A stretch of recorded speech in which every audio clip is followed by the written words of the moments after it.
Hello, and welcome to my channel. And welcome to the what feels like 130th episode of World Athletics.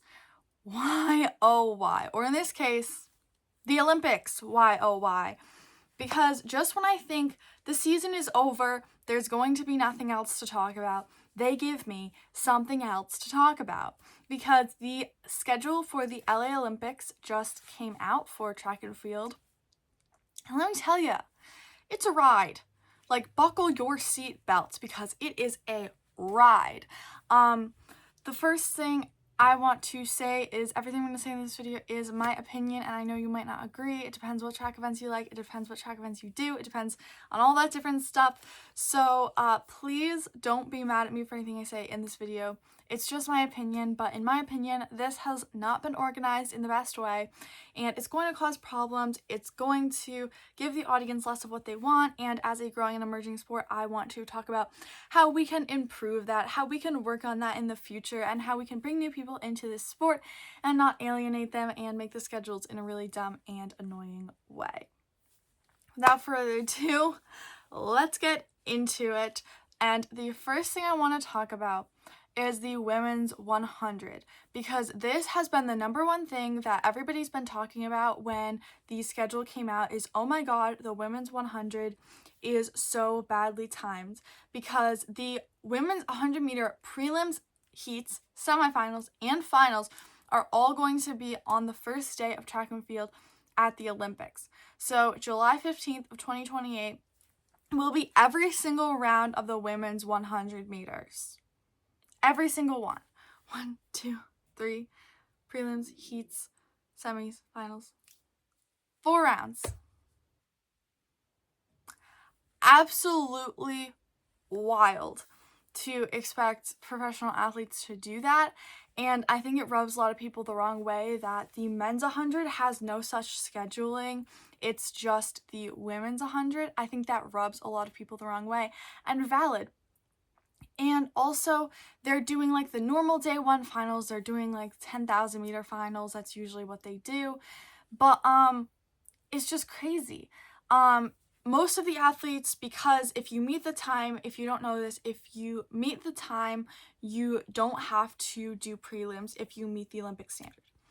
So most of them will only be running 3 rounds, but 3 rounds of the 100 meter in a day when you want to get that perfect explosive start is still really insane. And it's unfortunate because, you know, you want to see world records, you want to see personal bests, you want to see American records or national records, and it's really hard to do that when you're running 3 races in one day.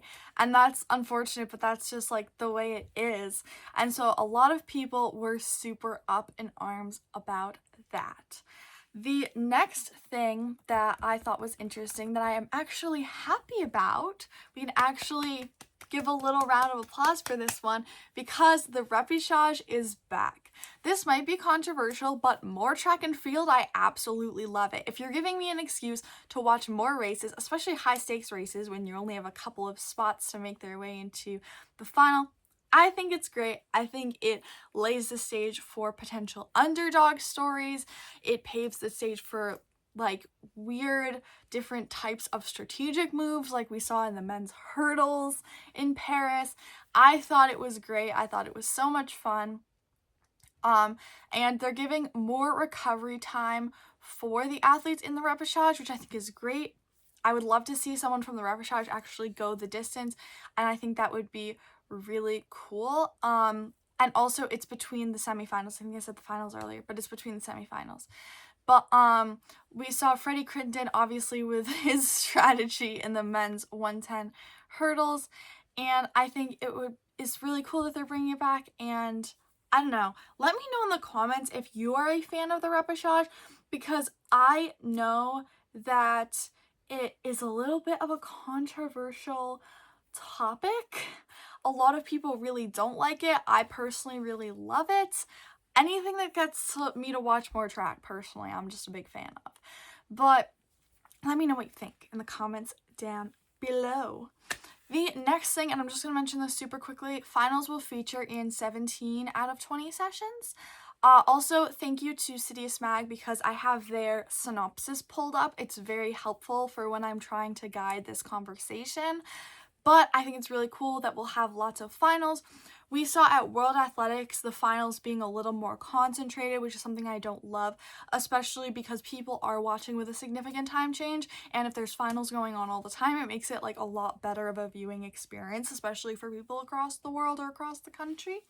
And so I think it's great that they will have almost every single session having at least one final event.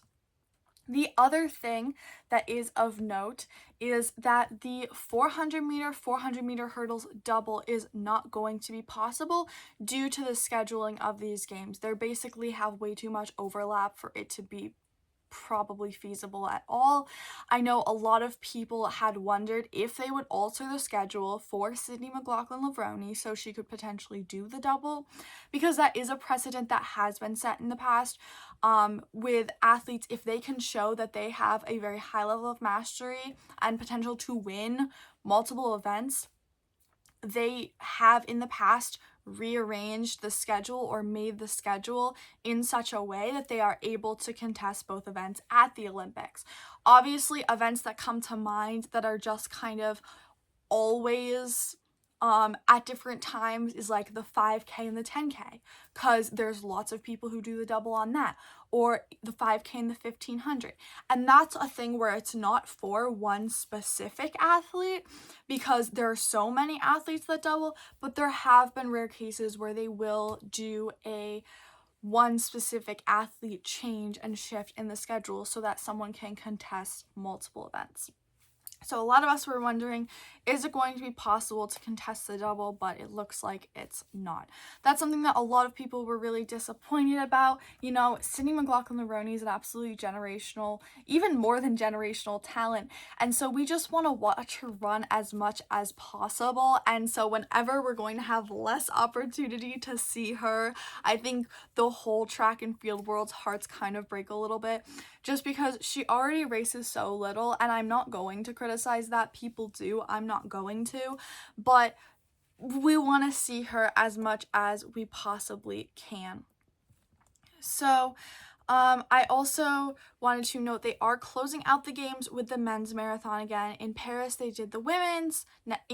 Here in LA, they're going to be doing the men's to close out the games. I think that is good. I actually like the kind of rotation. So what I hope they're going to plan on doing is one Olympics, they'll close the games out with the women's marathon. The next Olympics, they'll close it out with the men's marathon, and they'll just keep rotating from there.